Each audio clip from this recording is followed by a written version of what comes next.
Hi guys, looking at this Faraday flashlight again, thanks to a comment by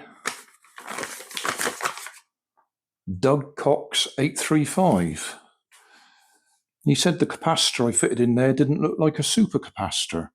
Well, he's right for the wrong reason. That's the one I fitted. That's the one that I thought I'd picked up off the desk, which is 2.7 volts, 10 farads. That's what I thought I'd picked up, but I didn't. The one I picked up there is an ordinary capacitor. 5.3 volts. Where are we? Oh, let's desolder it, then we can look at it.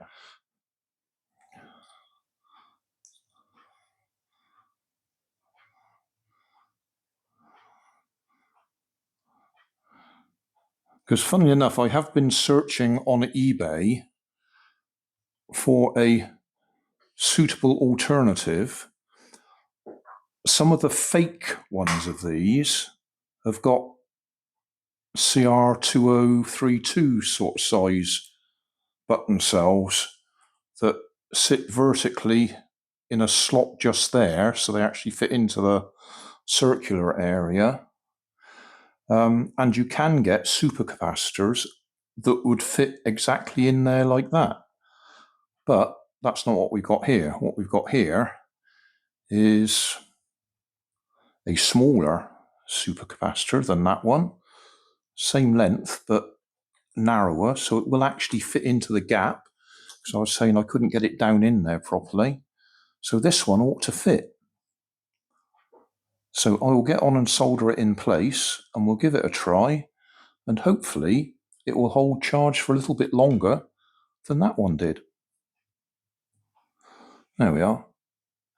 4,700 microfarads. Oh, out of focus. Come on. There we go. 4,700 microfarads, 6.3 volts. Yeah, as I say, they were on the table. I picked up that one. I didn't pick up that one. But look for look, they look identical, as in they're both black. They've both got the silver line on them to tell you where the negative is. But that one is a supercapacitor, and that one's an ordinary capacitor. Anyway, I'll solder these on. My hands will be in the way, so we'll give it a try in a few seconds. Back again. So we now have the single cell supercapacitor in there. And we've gone backwards a step. Right, that is not the LED shining at you. That is the camera light reflecting back. What I'll do is I'll turn off, make sure that's turned off. Right, that's off. I'll turn off the camera light, give it a good shake, and then see if we can see anything. I don't think we will.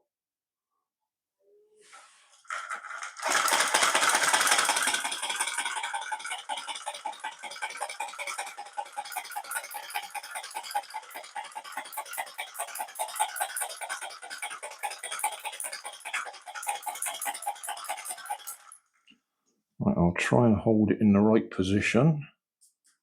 Oh, yeah, we did get a bit of light. Yeah, that's it.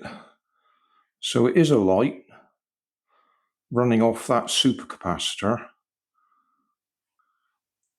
Have we proved it actually works? Yes. So it's not a fake one, it just needs a good battery in it. I'm putting the light back on.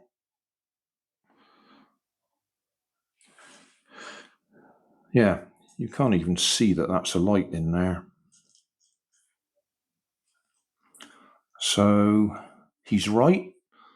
I put the wrong capacitor in there. I'm an old man. It's that simple. I picked up the wrong one. I picked up an ordinary capacitor, which just happened to be good enough to make it work when I intended to use that one. And if I'd have used that one, we'd have said it didn't work. Well, more or less didn't work. Light going out again. Move that to the right position so we can see it. I can't see what I'm doing in the dark. There we are. It's there somewhere. I've got to find the camera lens. Yeah. Yeah, I mean, it's still running. It's just incredibly dim. There is a resistor in there. I could take the resistor out, the protection resistor, and it would be a bit brighter. Right, I strapped out the resistor rather than desoldering it. I put a strap across it so it's short circuit, and it made virtually no difference whatsoever. Like I say, you won't be able to see it through there anyway. There it is. Light going back on. Yeah. You wouldn't even know it was a light. Light going back on. What I had been wondering about was whether to try a small LiPo. I think I've got smaller ones than this, but yeah, I don't think that one will quite fit in there. I'll see if I've got a smaller LiPo and see if we can run it off a LiPo battery. Not in this video though, we'll save that for another day. That's interesting. I spent a lot of time trying to figure out what was wrong with what I'd done. That supercapacitor should have had enough power to light the LED, but it was very dim, as we saw. Decided it might have been a faulty supercapacitor, so I've taken it out and put another identical one in there. Now we've got a nice bright light. I don't need to turn the lights out to be able to see it. The only thing is, that capacitor in there now is one that I actually charged up before I put it in. So we need to run it right down and see if it will charge up again just from the, whatever we called it, induction coil. So I will run that one down, see how long it lasts for, and then see if we can charge it up again.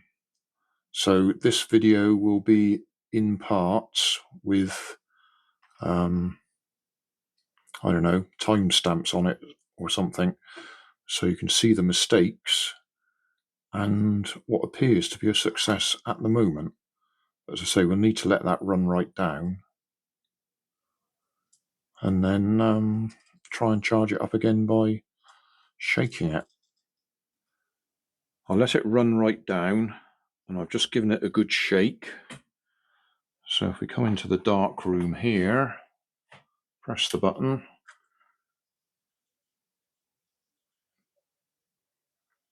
Well, it does light up. If I shine it at the wall, yeah, you can, I mean, we're only about 2 feet away from it, so that's as bright as it gets. We're right up next to it. So, yeah, practically useless. But it does, yeah, well, there you go. I can make something out on the table.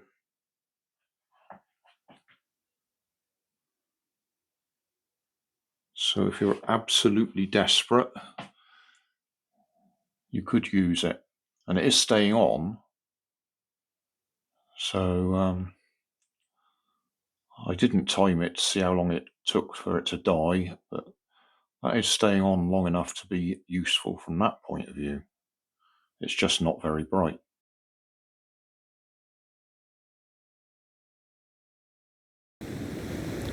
So thanks for watching. Don't forget to like and subscribe. Leave us a comment so I know how I'm doing. and somewhere up here there'll be some links to related playlists. Thanks again.